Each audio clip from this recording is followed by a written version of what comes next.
Hello everyone, आज हम start करने वाले हैं अ very important topic of this chapter, the human digestive system. अब जैसा कि मैंने आपको पिछली वीडियो में बताया था कि एक ऐसा टॉपिक है जिससे मिनिमम 3 या मैक्सिमम 5 मार्क का क्वेश्चन डेफिनेटली आता है एग्जाम में। या तो डायरेक्टली आ जाता है question, describe the entire human digestive system with the help of a diagram, या फिर diagram is already given and you are asked to label few of the parts and write the function.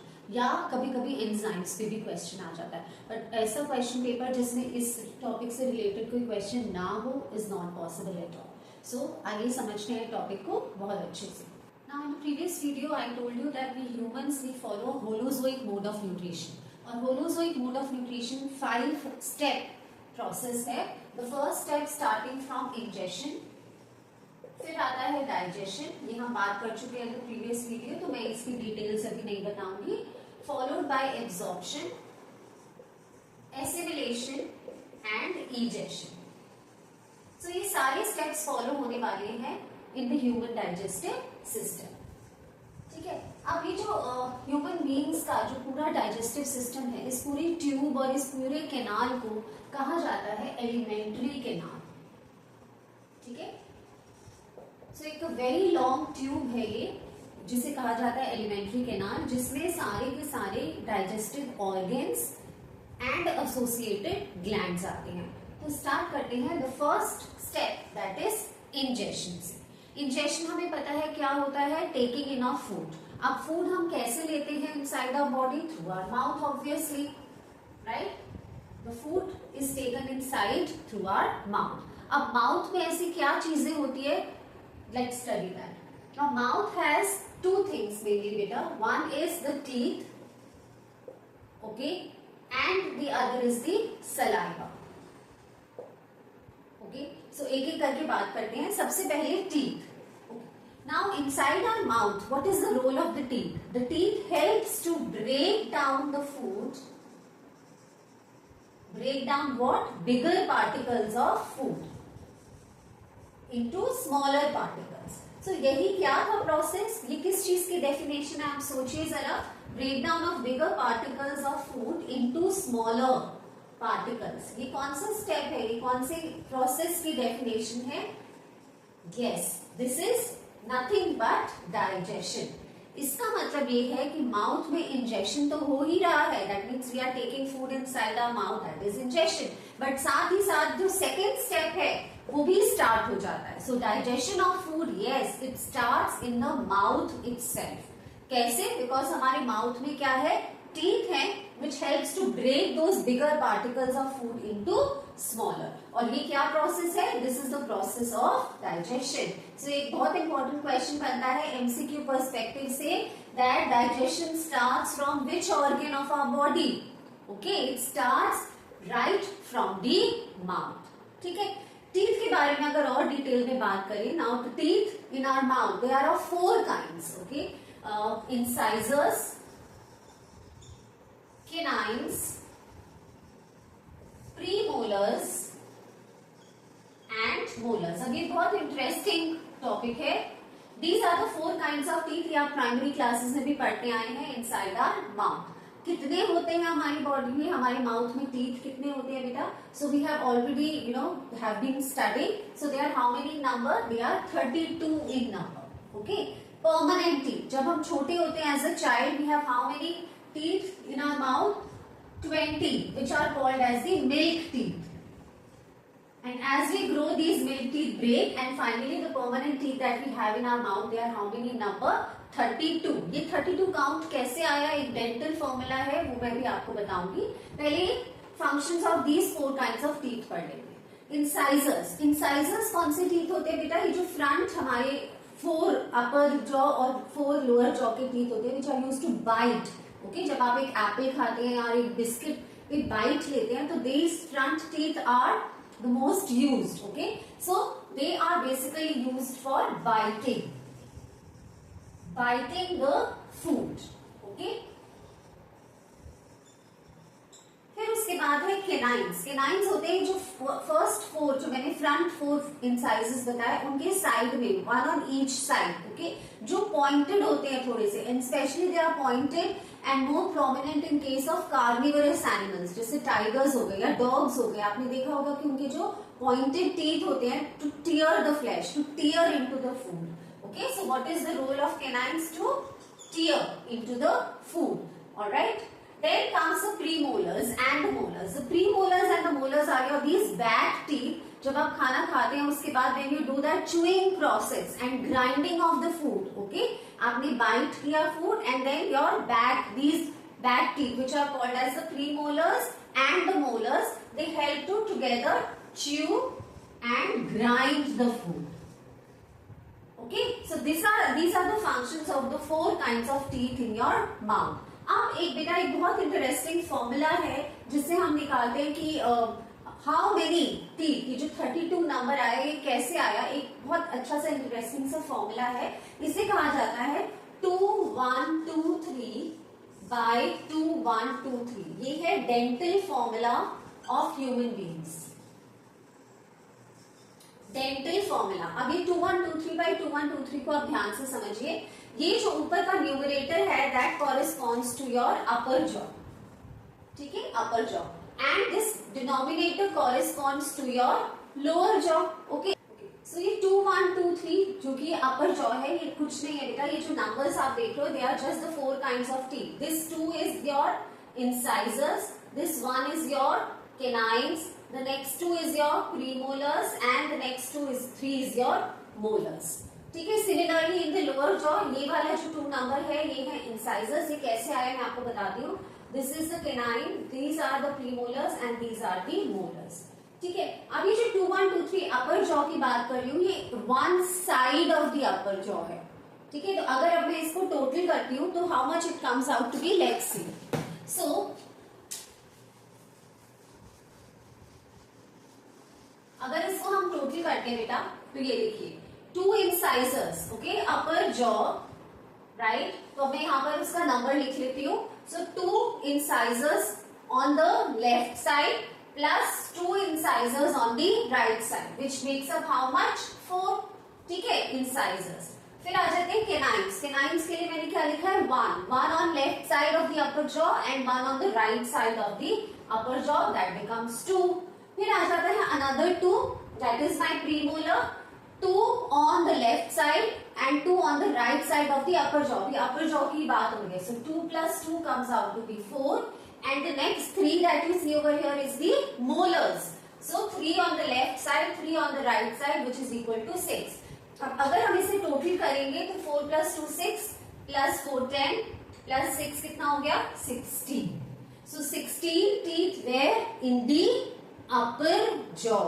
Similarly 16 teeth in the lower jaw which makes up how many, 32 teeth in all।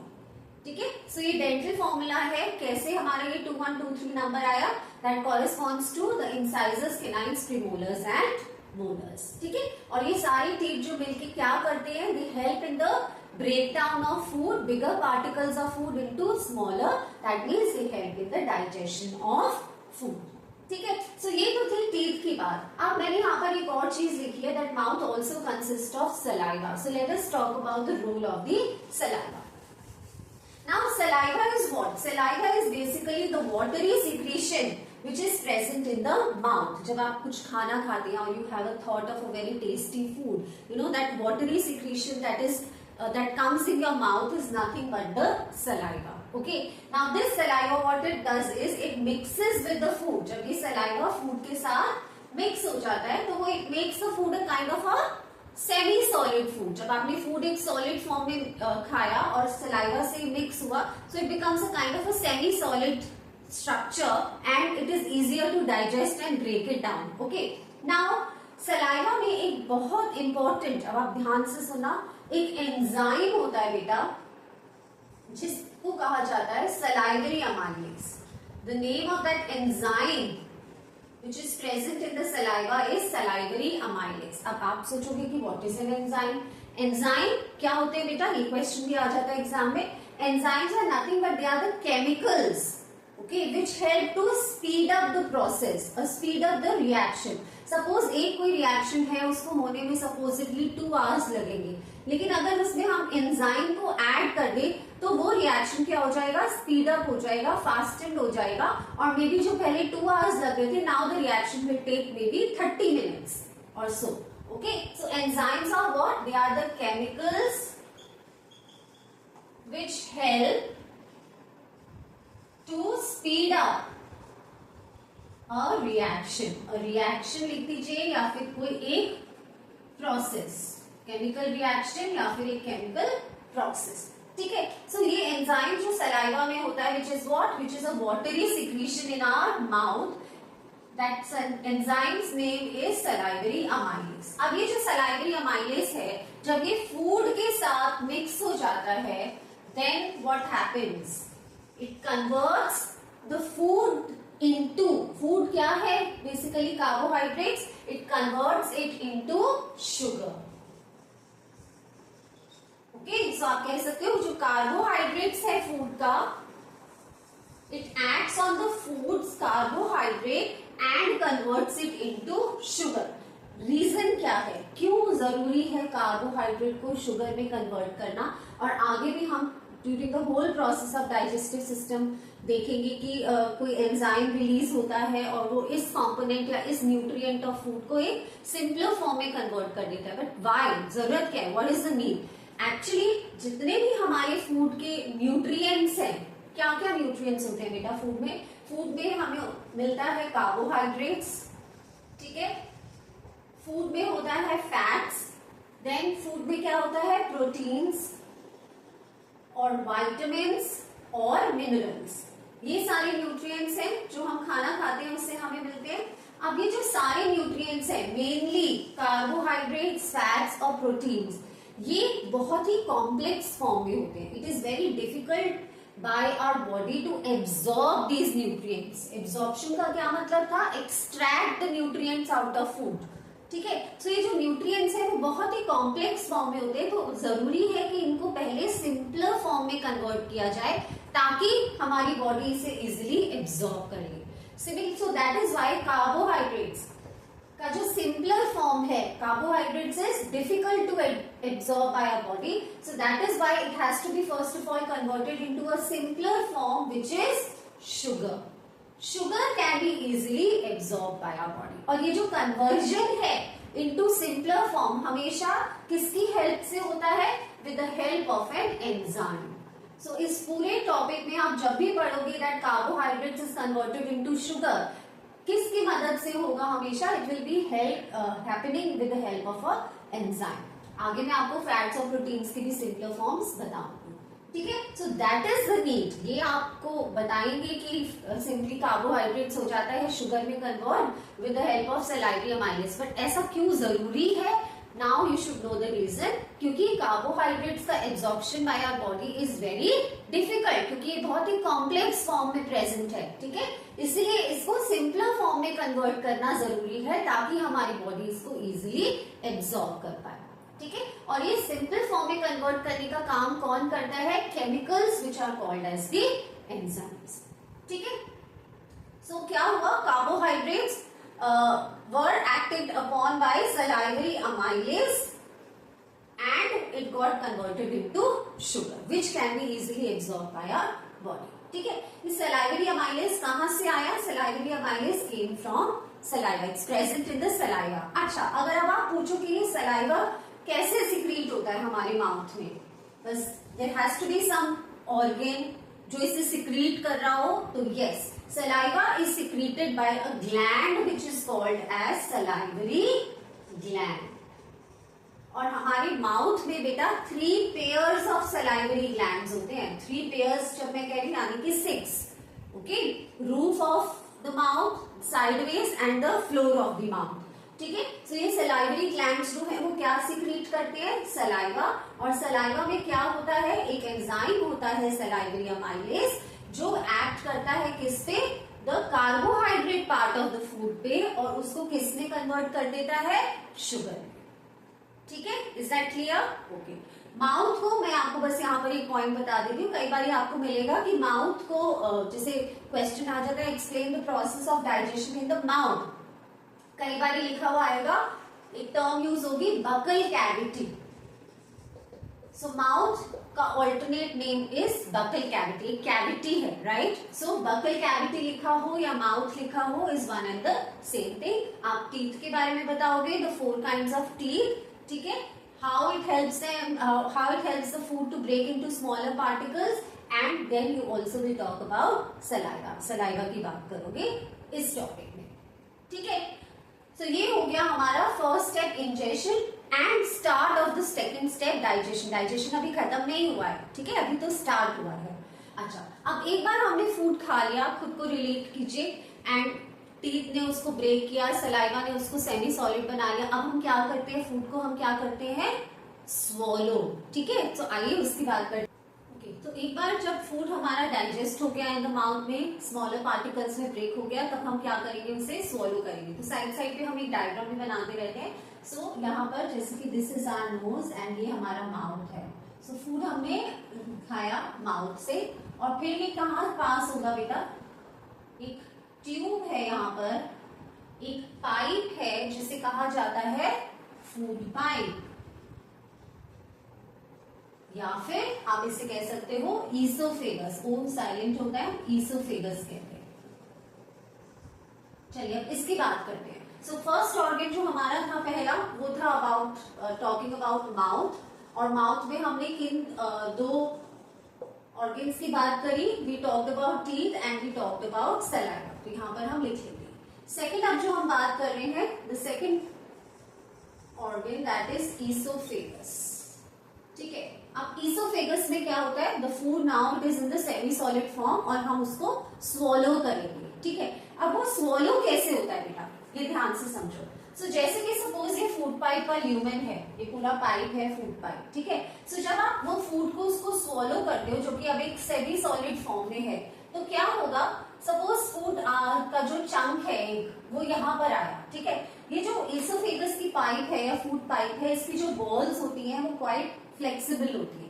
सो जब food particle इस area में enter करता है swallow करने के लिए, सो ये जो वॉल्स हैं वो क्या हो जाती है, उसको अकोमोडेट करने के लिए थोड़ा सा एक्सपैंड हो जाती है, ठीक है? क्योंकि उनको उस फूड पार्टिकल को अकोमोडेट करना है। फिर जैसे फूड पार्टिकल यहाँ आता है नीचे, तो बाद फिर क्या हो जाता है, नेक्स्ट स्टेप में ये वाली जो वॉल है ये एक्सपैंड हो जाती है। सो बेसिकली क्या हो रहा है, कॉन्टिन्यूअस एक्सपेंशन एंड कॉन्ट्रैक्शन। जब आप कोई चीज स्वॉलो करते हैं या फिर पानी भी पीते हैं, आप देख सकते हैं, आप फील कर सकते हैं वो मूवमेंट, ठीक है, that the food is going down और the water is getting swallowed, और जो ये वॉल है ईसोफेगस की कैसे कॉन्ट्रैक्ट और रिलैक्स होती है to accommodate that chunk of food, okay?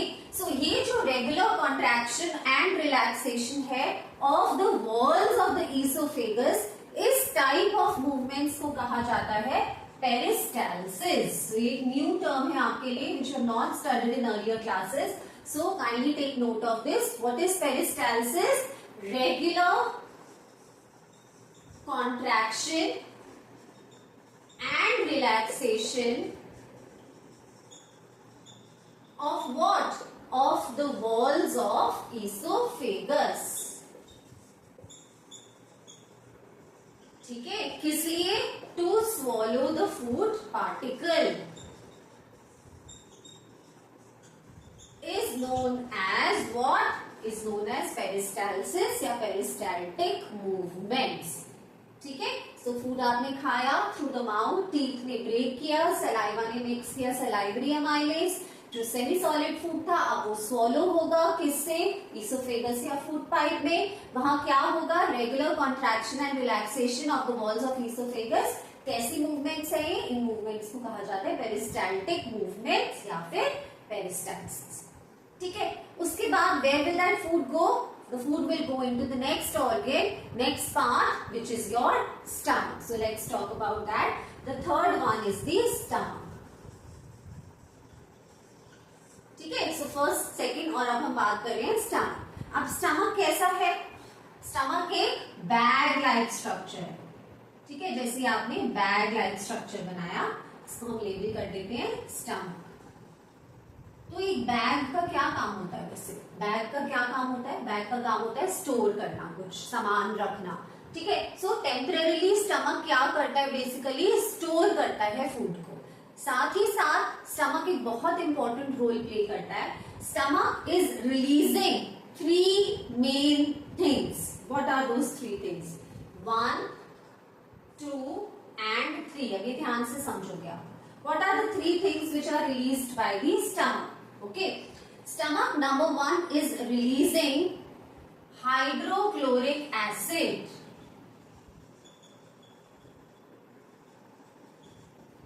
जिसको हम केमिकल फॉर्मूला में लिखे तो HCl. अब आप कहोगे ये एसिड रिलीज कर रहा है हमारा stomach. Yes, it is releasing N acid which is hydrochloric acid. और ये क्या एक स्ट्रॉन्ग एसिड है या वीक एसिड है? It is a very strong acid. कैसे आपको बताऊंगी? इतना स्ट्रॉन्ग है कि इसका जो pH वैल्यू है वो कितना है? 2. ओके, तो अगर हम एसिड बेस का जो मीटर है, I hope you are aware of that. मैं आपको दोबारा एक बार बता देती हूँ, the ones who do not know. So अगर ये एसिड बेस का मीटर देखे, so it ranges from 1 to 14. 1 being highly acidic and 14 is the basic and 7 falling in the middle like water which is neutral. So अगर आप ऐसे जाते जाएंगे तो एसिडिटी इंक्रीज होती जाएगी, और अगर आप इस डायरेक्शन में जाते जाएंगे तो बेसिसिटी इंक्रीज हो जाएगी. ठीक है, और वाटर क्या है? वाटर न्यूट्रल है जिसका पीएच होता है 7. ठीक है, तो अब मैं कह रही हूँ कि जो ये हाइड्रोक्लोरिक एसिड है हमारे स्टमक में, उसका जो पीएच वैल्यू है वो है 2. That means it is very acidic. ठीक है, अब क्या जरूरत है? तो 2 रोल्स है बेटा इस हाइड्रोक्लोरिक एसिड के रिलीज होने के. 2 फंक्शंस है. पहला तो it kills all the bacteria which are present in the stomach. Food हम खाते हैं उसमें कुछ बैक्टीरियाज होते हैं. Okay, the non good bacterias. Okay, so जो हाइड्रोक्लोरिक एसिड है वो क्या करता है? It kills the bacteria which is present in the food. तो ये तो एक अच्छा काम कर रहा है. ओके, अदरवाइज क्या हो जाएगा? इन्फेक्शन हो जाएगा. ठीक है, दूसरा इसका जो इंपॉर्टेंट रोल है वो ये रोल है कि it provides a kind of an environment. कैसा एनवायरमेंट? Acidic environment. पूरा स्टमक में वो एक एसिडिक एनवायरमेंट क्रिएट करता है. क्यों करता है वो भी मैं बताती हूँ. Creates an acidic environment in the stomach so that अब मैं एक नाम लेने वाली हूँ एक एंजाइम का, और उसके बारे में मैं अभी बताती हूँ. so that the enzyme pepsin, PEPSIN, pepsin, Pepsi नहीं है, कोल्ड ड्रिंक नहीं है, पेप्सिन कैन वर्क.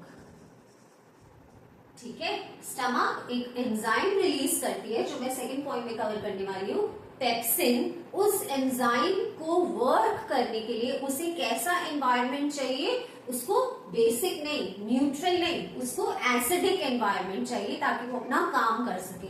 और वो एसिडिक एनवायरनमेंट इस एंजाइम को कौन प्रोवाइड करता है? Hydrochloric acid. ठीक है, सो 2 फंक्शंस है हाइड्रोक्लोरिक एसिड के. नंबर 1 कि वो जितना भी बैक्टीरिया प्रेजेंट है फूड में उसे किल कर देगा ताकि कोई इन्फेक्शन के चांसेस ना हो. और सेकेंडली वो अपने एरिया में एसिडिक एनवायरनमेंट क्रिएट कर देगा ताकि जो एंजाइम पेप्सिन है वो इजिली काम कर सके. ठीक है, सो ये रोल है हाइड्रोक्लोरिक एसिड का. अब जैसे मैंने बात किया एंजाइम पेप्सिन, तो ये था number 1 thing which is released by the stomach. अब मैं ये रब कर देती हूँ.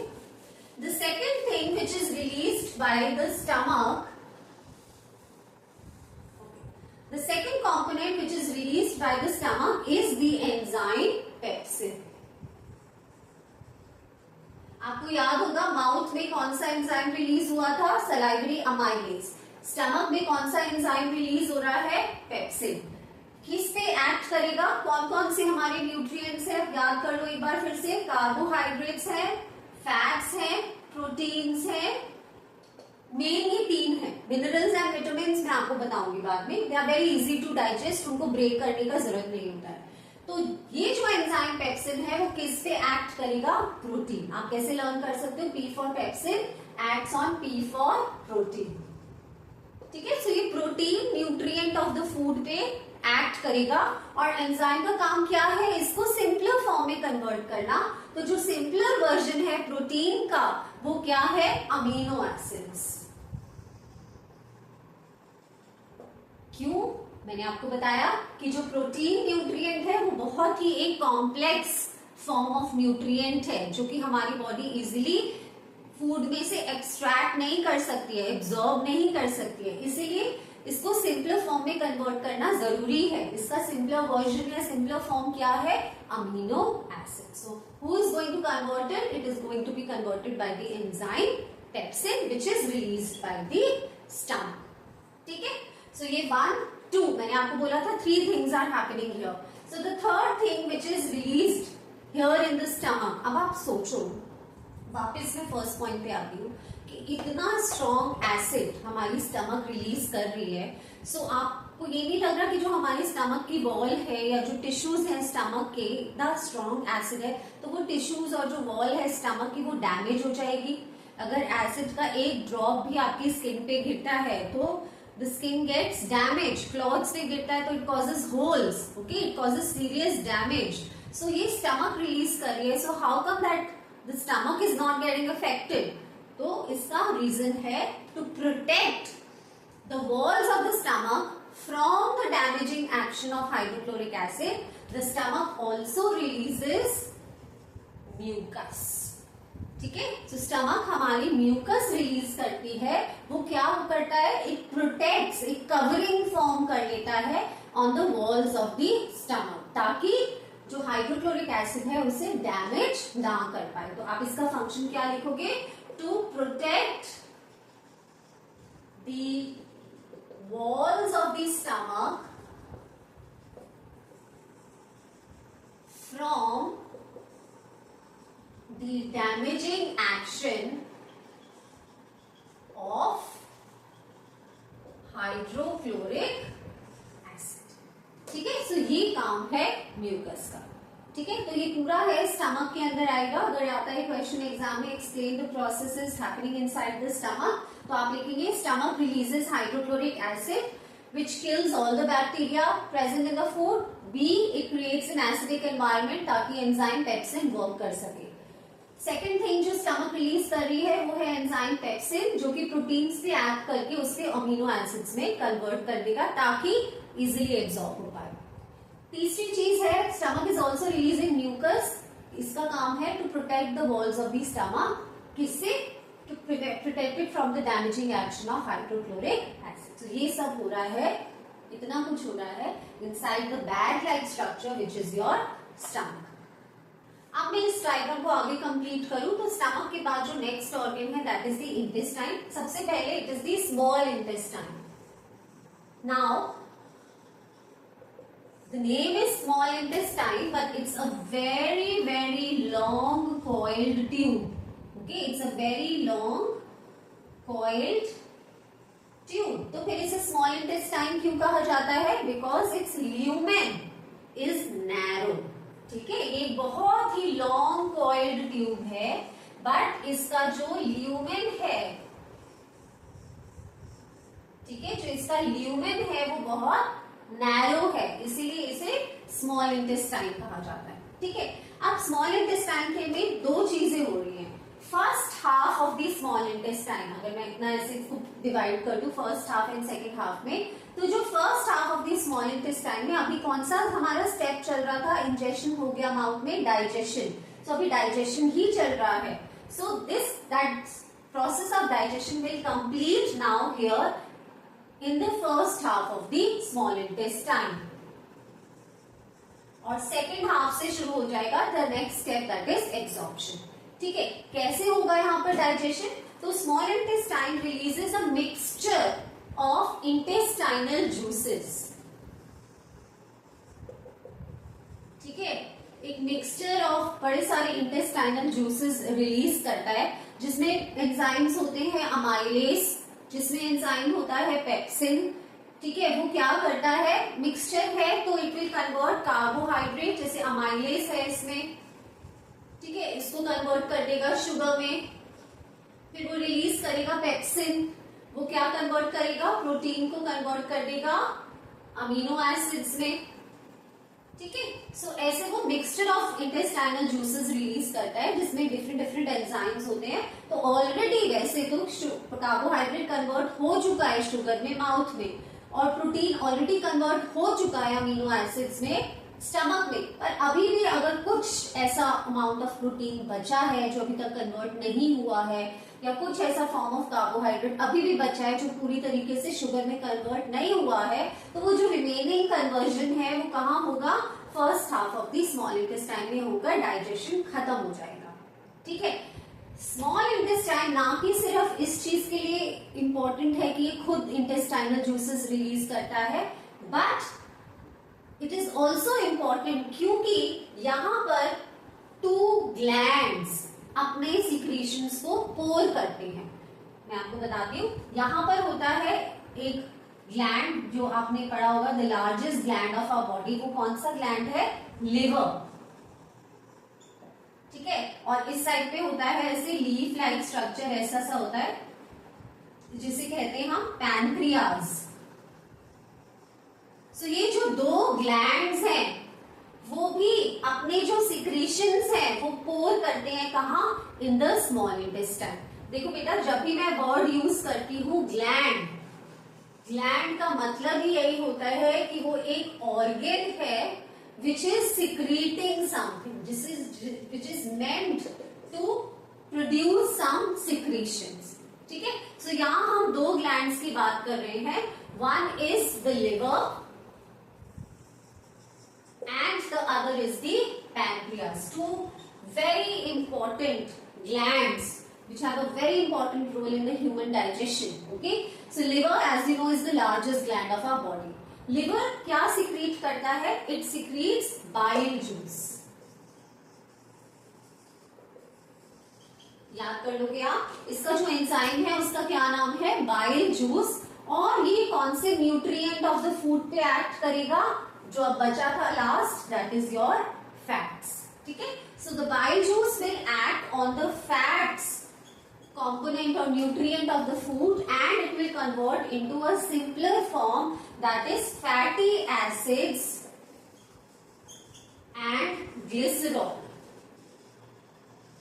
ये सिंपलर वर्जन है of fat molecule. Fat molecules बड़े से ग्लोबुलर मॉलिक्यूल्स होते हैं, बहुत ही ज्यादा कॉम्प्लेक्स, टफ, हार्ड होते हैं, ठीक है। सो ये बाइल जूस क्या करता है, उनको ब्रेक करता है। इस ब्रेकिंग को क्या कहा जाता है, वो जो इसे कहा जाता है emulsification of fats.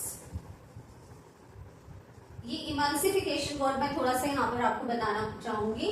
Emulsification word का क्या मतलब होता है, इससे अगर आप रिलेट करोगे, आप केमिस्ट्री में पढ़ोगे अभी, एक्शन ऑफ सोप, ठीक है। जब कोई डर्ट, ग्रीस या ऑयल होता है किसी क्लॉथ पे, तो आप उस पे सोप लगाते हैं, ठीक है। तो वो डर्ट, ग्रीस और ऑयल क्या है, फैट मॉलिक्यूल्स हैं, जो कि बिग ग्लोबुलर इंटरलॉक्ड मॉलिक्यूल्स हैं। तो सोप क्या करता है उस पे, बेसिकली वो जो इंटरलॉकिंग को ब्रेक करता है, उसको लूजन अप करता है, ठीक है, ताकि वो डर्ट, ग्रीस और ऑयल इजीली साफ हो जाए। सो सिमिलरली यहाँ पे भी क्या हो रहा है, बाइल जूस भी थोड़ा बहुत उसी तरीके का काम करता है। जो ये फैट्स के इंटरलॉक बिग बिग ग्लोब्यूल्स हैं उनको लूजन अप करता है, उसे अनलॉक करता है और simpler form, that is fatty acids और ग्लिसरॉल में कन्वर्ट करता है। सो ये जो प्रोसेस है इसे कहा जाता है इमल्सिफिकेशन ऑफ फैट्स। लेकिन ये जो हो रहा है conversion of fats into fatty acids is happening where? It is happening in the small intestine. The food once goes from the stomach into the small intestine, वापस ऐसे लिवर में कभी नहीं जाएगा। लिवर अपना सिक्रीशन बाइल कहाँ पोर करेगा, small intestine में पोर करेगा। एक डक्ट होती है, एक ट्यूब होती है जिसे कहा जाता है, वो आपको भी पढ़ना नहीं, हेपेटोपैंक्रियाटिक duct, that you don't have to study, you'll be studying it in higher classes. So एक ट्यूब के थ्रू ये जो बाइल जूस है जो लिवर प्रोड्यूस कर रहा है, it will send it to the small intestine. So ये जो कन्वर्जन है, ये very very important question, please put a star. MCQ में बहुत बार पूछा गया है, where does emulsification of fats or breakdown of fats take place inside our body? और आपके ऑप्शंस होंगे liver, stomach, pancreas, small intestine. तो लिवर नहीं लिखना है, आंसर इज स्मॉल इंटेस्टाइन। ठीक है, लिवर तो अपना बस सिक्रीशन पोर करेगा स्मॉल इंटेस्टाइन में जहां पर ये ब्रेक डाउन हो रहा है। ठीक है, सिमिलरली हाँ पैंक्रियास भी क्या करेगा, अपना सिक्रीशन पोर करेगा स्मॉल इंटेस्टाइन में। इसका जो सिक्रीशन है क्या है, दो है बेसिकली, एक तो पैंक्रियाटिक अमाइलेज। अब जब भी आप सोचो ये वर्ड देखो ना अमाइलेज, जैसे कि माउथ में था सलाइवरी अमाइलेज, अमाइलेज मतलब वो किस पे एक्ट कर रहा है, that means it is acting upon what, it is acting upon carbohydrate and converting it into sugar. तो एक तो ये वो रिलीज कर रहा है, ठीक है। दूसरा it is releasing what, it is releasing, यहां लिख देती हूँ, trypsin enzyme. Pancreas release an enzyme which is known as trypsin but in an inactive form। ठीक है, इनएक्टिव फॉर्म जिसे कहा जाता है ट्रिप्सिनोजन, वो भी टर्म अभी नहीं इंट्रोड्यूस करना चाहिए। तो इट इज ट्रिप्सिनोजन, आप बस ये कर लो कि releases trypsin in an inactive form जो कि स्मॉल इंटेस्टाइन में जाकर एक्टिव हो जाती है। ठीक है, और ये ट्रिप्सिन किस पे एक्ट करती है, प्रोटीन पार्ट पे एक्ट करती है and converts it into amino acids. ठीक है, so liver and pancreas are the two glands which are pouring their secretion into the small intestine and small intestine itself भी intestinal juices release करे। तो ये काफी कुछ है इसमें to study in the small intestine. और ये सब कहाँ हो रहा है, सिर्फ in the first half of the small intestine, अभी तो सेकंड हाफ बचा है स्मॉल इंटेस्टाइन का। सो एक बहुत इंपॉर्टेंट ऑर्गन है ये हमारी बॉडी का। ठीक है, सो अब आपने देखा कार्बोहाइड्रेट बहुत बारी कन्वर्ट हो गया शुगर में, जितना बचा था वो भी हो गया 2-3 टाइम्स, फैट्स भी कन्वर्ट हो गया, प्रोटीन्स भी कन्वर्ट हो गया सिंपलर फॉर्म में। तो सारे जो हमारे न्यूट्रिएंट्स है जो कॉम्प्लेक्स थे are now converted into the simpler form. अब बारी आती है डाइजेशन के बाद जो नेक्स्ट स्टेप है, दैट इज एब्जॉर्प्शन की। So, जैसे मैंने आपको बताया कि small intestine is a very long tube, तो first half of the small intestine तक क्या हो रहा है, द प्रोसेस ऑफ डाइजेशन। अब सेकेंड हाफ में नेक्स्ट स्टेप स्टार्ट हो जाएगा, दैट इज एब्जॉर्प्शन। तो एब्जॉर्प्शन कैसे होगा, इसके लिए जो स्मॉल इंटेस्टाइन है ना बेटा, जो ल्यूमेन है स्मॉल इंटेस्टाइन का, जैसे ये ल्यूमेन है, ये कॉइल्ड ट्यूब है, ठीक है, इसमें फिंगर लाइक प्रोजेक्शंस होते हैं ऐसे। ओके, तो इन फिंगर लाइक प्रोजेक्शंस को कहा जाता है विलाई। क्या काम होता है इनका, to increase the surface area to for absorption of food, increases the surface area of small intestine, किस लिए, फॉर एब्जॉर्प्शन ऑफ फूड। और क्या एब्जॉर्ब होने वाला है, शुगर एब्जॉर्ब होने वाली है, अमीनो एसिड्स एब्जॉर्ब होने वाले हैं और fatty acids and glycerol absorb होने वाले हैं। इसके अलावा minerals and vitamins, minerals and vitamins को बेटा कोई ब्रेक डाउन की जरूरत नहीं होती है, क्योंकि मिनरल्स एंड वाइटामिन्स आपको पता है मेनली किसमें प्रेजेंट होते हैं, फ्रूट्स एंड वेजिटेबल्स में। सो ये ऑलरेडी अपने सिंपलर फॉर्म में होते हैं, इनको फर्दर ब्रेक डाउन की जरूरत नहीं होती। इसीलिए कहा जाता है ना, जब फास्ट होता है या फिर तबीयत ठीक नहीं है, स्टमक अपसेट है, तो ज्यादा से ज्यादा फ्रूट्स खाने चाहिए। ओके, क्योंकि ये easily to absorb by the body है, उसको फर्दर सिंपलर फॉर्म में ब्रेक करने का जरूरत नहीं है। So this absorption of food happens starts in the second half of the small intestine. ठीक है, जहां पे ये सारे न्यूट्रिएंट्स एब्जॉर्ब हो जाते हैं, कैसे, with the help of these villi which helps to increase the surface area for better absorption of food. ठीक है, इसके बाद आ जाता है the next organ, that is surrounding this very coiled tube, not that very long but a thicker lumen, उसका lumen thick है और ये सराउंड करती है स्मॉल इंटेस्टाइन को।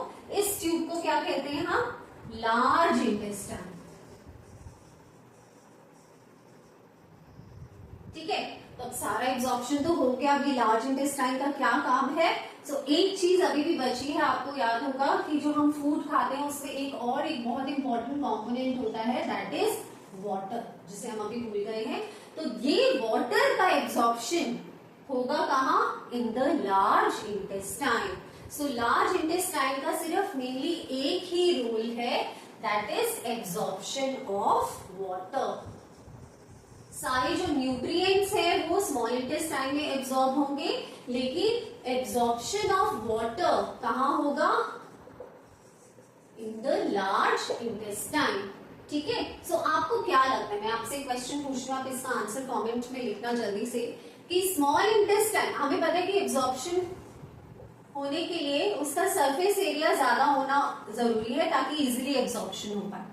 तो आपको क्या लगता है कि दैट प्रेजेंस ऑफ विलाई और द नंबर ऑफ विलाई किसमें ज्यादा है, स्मॉल इंटेस्टाइन में या लार्ज इंटेस्टाइन में? आप मुझे लिख के बताना कमेंट सेक्शन में कि जो विलाई हैं वो स्मॉल इंटेस्टाइन में ज्यादा है या लार्ज इंटेस्टाइन में? दोनों में है, बट किस में ज्यादा है? एक में कम है और एक में ज्यादा है, तो किस में ज्यादा है? स्मॉल इंटेस्टाइन में ज्यादा है या फिर लार्ज इंटेस्टाइन में? आप मुझे बताना है, ठीक है, और क्यों, रीजन भी, ठीक है। तो आप जब फूड वाटर भी एब्जॉर्ब हो गया, उसके बाद आते हैं टू वेरी स्मॉल ऑर्गन्स। जो हमारा नेक्स्ट स्टेप है, एब्जॉर्प्शन हो गया, एसिमिलेशन हो गया, मतलब यहां से अब न्यूट्रिएंट्स जाएंगे ब्लड में to provide energy to each and every cell of our body, and finally क्या होगा? egestion होगा।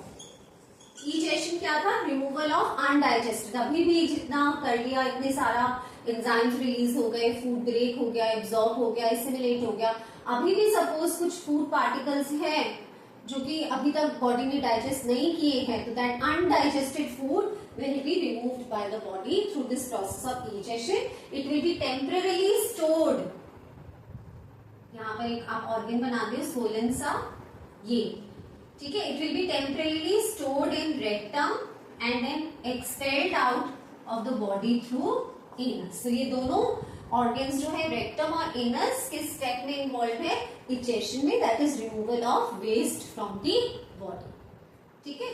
सो ये हो गया बेटा हमारा पूरा ह्यूमन डाइजेस्टिव सिस्टम।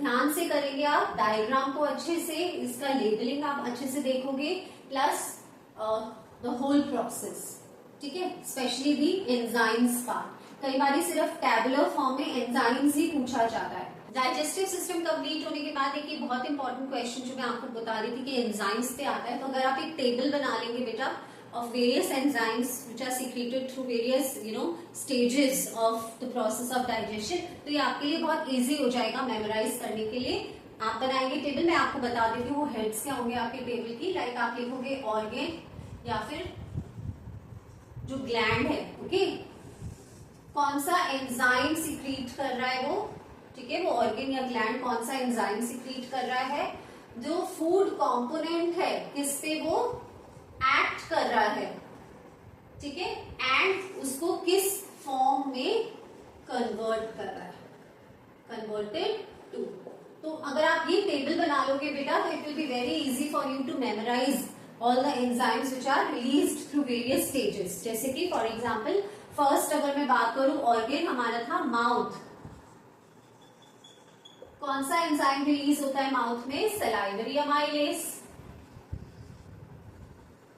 ठीक है, और ये किस न्यूट्रिएंट या फूड कंपोनेंट पे एक्ट करता है? It acts on the carbohydrate, और इसे कन्वर्ट करता है किसमें? इनटू शुगर, ठीक है। दूसरा बात करें, फिर इसोफेगस में कोई एंजाइम रिलीज नहीं होता। फिर नेक्स्ट ऑर्गन था हमारा स्टमक, स्टमक में कौन सा एंजाइम रिलीज होता है? पेप्सिन, जो कि एक्ट करता है प्रोटीन्स पर और कन्वर्ट करता है in the simpler form, that is amino acid, ठीक है। स्टमक हो गया, उसके बाद small intestine, small intestine release करता है इंटेस्टाइनल जूसेस, जिसमें होता है अमाइलेज, जिसमें होता है लाइपेज। लाइपेज भी बेटा एक एंजाइम है जो कि फैट्स को कन्वर्ट करता है, अगर तब नहीं कवर किया। और तीसरा है, it releases with amount of pepsin या फिर ट्रिप्सिन भी एक्ट करता है। तो अमाइलेज तो कार्बोहाइड्रेट को कन्वर्ट कर देगा इनटू शुगर, लाइपेज फैट्स पे एक्ट करेगा into fatty acids and glycerol, और पेप्सिन ट्रिप्सिन प्रोटीन पे एक्ट करेंगे। ट्रिप्सिन आपको पता है पैनक्रियाज रिलीज करता है इनएक्टिव फॉर्म में, बट वो एक्टिव होता है जब स्मॉल इंटेस्टाइन में आता है, और कन्वर्ट करेंगे इसको अमीनो एसिड्स में।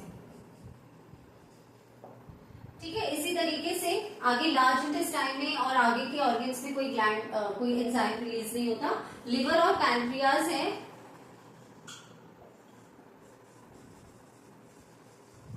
लिवर जो कि रिलीज कर रहा है bile juice acting upon fats, और पैनक्रियाज रिलीज कर रहा है तो अमाइलेज, पैनक्रियाटिक अमाइलेज और trypsin. Amylase acting on carbohydrate and trypsin acting on protein, और इनकी सिंपल फॉर्म आप ऑलरेडी पहले भी लिख चुके हो, तो आप ये लिख सकते हो। ये फैट्स का क्या है, fatty acids and glycerol, carbohydrate का है शुगर, और प्रोटीन का है अमीनो एसिड। तो ये टेबल अगर आपका एक बार ही बन जाएगा तो जो एंजाइम्स वाले जितने भी क्वेश्चंस आते हैं एग्जाम में, एमसीक्यू में, 2 मार्क में, 3 मार्क में या 5 मार्क में भी, तो वो आप इजीली कवर कर पाओगे। ठीक है, so this was all about the human digestive system, a very important topic that we just now covered and finished. So I hope आपको समझ आया होगा। आपको कैसा लगा, कोई फीडबैक हो आपका तो आप प्लीज कमेंट्स में लिखिएगा, कोई क्वेश्चन हो, क्वेरी हो तो वो भी लिखिएगा, and please do subscribe the channel, like and share with your friends. Next video में मिलते हैं, we will start with the second process of the chapter life process, respiration की बात करेंगे। सो मिलते हैं नेक्स्ट वीडियो में, till then bye and take care.